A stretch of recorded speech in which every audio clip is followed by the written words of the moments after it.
Për mu 10 euro jo pak, po shumë pak. Unë për veti e kësha bo 50 euro minimumi. 50 euro taks me vetu me hinë në Prishtinë. Ata Prishtinë po kanë qef me hongër vujet e katunit e pulat e katunit, ade? Pse si pas të ere dënjën është dash me prit 60 vite për me qeni fluturim tjetër? Pra, pas 50 viteve, NASA ka lëshuar një anije tjetër kozmike, do më thamë pas zbarkimit fundit njeriut në vitin 1969, pas 50 viteve, NASA ka lancu do më thamë anijën e tyre kozmike, cila ka ndodhur dje, në Shtetet e Bashkuara të Amerikës ka qenë ditë mes ditë, kurse tek ne në Kosovë ka qenë gjatë mbrëmjes së 2 prillit, ka qenë ora 00:24, dhe NASA ka lëshuar do më thamë atë raketa anije kozmike, ku me vetë janë do më thonë 4 shkencëtar apo 4 astronom, ku për herë të parë njerëzimi do të shkojë një njeri me ngjyrë dhe do të jetë një grua. Do më thonë janë 3 Amerikan dhe është një kanadez. Misioni ka të bëjë do më thonë për eksplorimin dhe orbitimin rreth Hënës. Ta shtrohet pyetja se sa do të zgatë ky rrotullim apo raketa që është lancuar. Sipas spekulimeve që janë bërë nga shkencëtarët, supozohet që do të zgjasë vetëm 10 ditë. Pasi brenda këtyre 10 ditëve, raketa të lëviz në formën e elipsës, dhe ai do të bëjë ekzaminimet rreth satelitit tonë atëror, cili është Hëna, dhe më pas të bëhet një ulje. Cili është, le të themi kështu, misioni do të jetë për të testuar raketën e re, për të udhëtuar ndoshta dikush në të ardhmen afërt, kushdo që jo vetëm, le të themi kështu, është fizikant apo astronom, por le të themi është biznesmen, i ka parat dhe ka mundësinë dhe mundet me shku me vizitu Hënën. Po, ne mund të themi, por gjitha këto fusha varen nga 3 eksponent kryesor që janë, do më thonë, është astronomi, fizikanti dhe inxhinieri hapësinor. Pra, njëherë janë duke tentuar që të shkojnë shkencëtarët dhe supozohet që përmes këtij, do më thonë, përmes aterimit që kanë me bërë, do më thonë, Hënë, ta testojnë anijën kozmike për zbarkimin e sondës në Mars. Pra, Shtetet e Bashkuara të Amerikës njihen do më thonë për superfuqi, do më thonë që kanë në këto fushë, në këtë klaminë astronomisë, dhe NASA projekton që vitin 2028 të bëjë edhe në ulje në planetin Mars, dhe siç po duket misioni është duke shkuar mirë për të presë në ditën e vijim. Besoj mos kemi ndonjë fatkeqësi nga raketa dhe nga anija kozmike, por ajo ka dalë jashtë sipërfaqes tokës, do më thonë mund ndjeket live është në YouTube nga NASA dhe mund të jenë nga moment se çfarë po ndodh me anijën kozmike. Do thotë, si manjak i kësaj pune që je duke përcjellur situatën krejtësisht atje, edhe kushtet qysh munden me i pasë, është gjithçka në rregull, edhe është gjendja shëndetësore dhe krejt atyre personave që janë nisë? Normalisht gjendja shëndetësore e tyre besoj që është mirë, por në tokë ne kur raketa anija kozmike largohet, që ato fillon do më thonë pakës ankthi dhe stresi inxhinierave, sepse inxhinierët kryesisht e morën me atë pjesën e anijës kozmike dhe fizikantët. Dhe kur ai del do më thonë jashtë stresës, është gazi i heliumit dhe hidrogjen i cili mund të digjet, me çka këtë flokë anijës kozmike, dhe ato mund të jetë deri në eksplodimin e anijës. Por deri më tani është duke shkuar mirë, siç e ditë hapësirë nuk ka fare graviteti aty është 0, dhe kjo ndikon që astronomët për shembull të fluturojnë të ndihen sikur janë në ajër. Dhe atyre për shembull nëse do të kishin qëndruar 2 apo 3 muaj apo më shumë, atyre duhet nevojiteshin që të afroheshin afër ndonjë shufre metalike, pasi kur të vinin tokë mund të kenin ndonjë deformim dhe nuk mund të lëviznin. E pse sipas teje dënjën është dash me prit 60 vite për me qenë fluturim tjetër?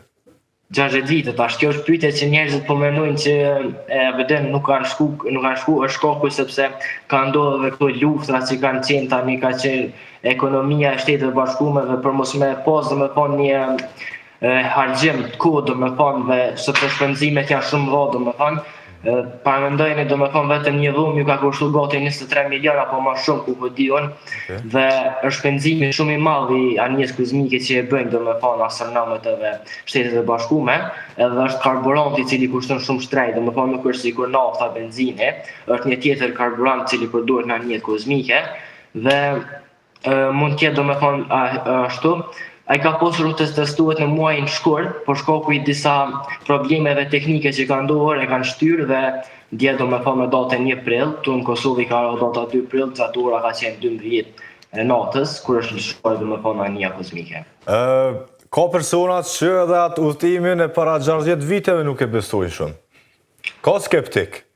Ka skeptik sepse mendojnë që mund të jetë teori konspirative, unë nuk kam qenë atë kohë atëherë gjallë, tash e poshtë me sytë e me, e paren gati 3 milion veta, edhe mund besojnë. Ta shojnë të ka përkthejnë, sepse ullja është planifikuar të bëhet në oqeanin paqësor, sepse oqeani paqësor do me thonë është më lehtë, sepse rrymat ajrore dhe fushat gravitacionale që ndikojnë shembull planet e mundsojnë që më mirë do me thonë për më bë ulja. Por ngjoja më historike është se për herë të parë po merr pjesë edhe një grua, ku do me thonë që shkenca do me thonë fushat STEM e kanë përfshi do me thonë edhe një shkencëtare. Ta do me thonë në fakt janë edhe se pas profesionit tyre që punojnë, njëri është pilot, tjetri është inxhinier, njëri është fizikan, do me thonë këta dallojnë ka profesionet e ndryshme. Tashmë është me thonë pse nuk janë gjithë fizikantë apo astronomët. Po astronomia është një fushë e cila i përfshin do me thonë gjithë alarmit, e përfshin do me thonë fizikën, biologjin, kimin, inxhinierin, ose është një fushë e cila ka lidhje me teknologjinë. Na e dina që nga momenti në moment që na po flasim, atje zbulohet një yll, një planet, një asteroid i ri, është njëjtë si të fusha programimit ku zbulohet një kod o diçka e re. Mirë, Redon, faleminderit shumë për krejt to informacione. Faleminderit sepse këtë laboratorin që përshirë kjo është akoma do me vonë duke i testu lizet e Isaac Newtonit, sepse njerë do ta keni një bazë shumë fort për të kalu të fizika, astronomia e tutje. Po, dhe të toks, po, ata prishternalit, po kanë qef me hongër vuet e katunit, e pulat e katunit, ade?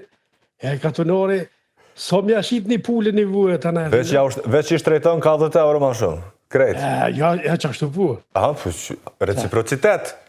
Pa, ja, reciprocitet në regull, jena. Po që ka me thonë vëllai, unë vetë jam i Prishtinës, Prishtinaliaj, ma shumë të po hekom na, që janë isë për ndotjeve, që janë isë për kërshëve, më thonë për blokada, për rrugëve, për këtërnëve, se cilë që vjenë Prishtinë, këthejnë në vend vetën, kete kanë regull. Kush frustrohë këtu? Në atë Prishtinës. Por mu 10 euro jo pak, po shumë pak. Unë për vetja kësha bo 50 euro minimumi. 50 euro taks me vetur me hinë në Prishtinë. Po, s'po di sa me kjarë, nuk po du me shakur këra pas... Krejt e kuptushme, pa dyshime. Edhe ne nuk e kemi njetë me bo përqarje mes shëherlive dhe pjesës tjetër, pa dyshime. Ata po vinë në vene ku jetoj une, ku e kom familjen une. Une jam qaj që marrë që të frim, që të ajrët pa pasër, e fëmija me, ata po vëjnë, po punojnë punën e vetë, po këthejnë në vend vete, ku i kanë këtë sanë në regull, unë do të më marrë me parkingje, unë do të më marrë me kalablak, unë do të më marrë me gjithë shka do të më marrë me të në këshjet, demek, unë jam ma i keqë, vene ma të keqë një mune. Nuk po muna, si kom rënët, sot iki për këtu, për Prishtinës, sot, që ditë iki. Këto krejt do të me hjeke, do të me qitë që ata që i pengan vetura në Prishtinë, ata dhe të shkujnë dikon bjeshk në Gollak.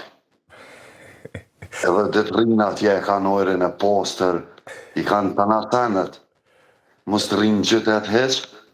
Se në qytet veç vetura, po nështë të me posë ma shumë autobusa, ma pak vetura, ma në farë ojrë pak ma i mirë. Po jam ku ke fotin bot që egzistan 10 euro me hi në Prishtinë.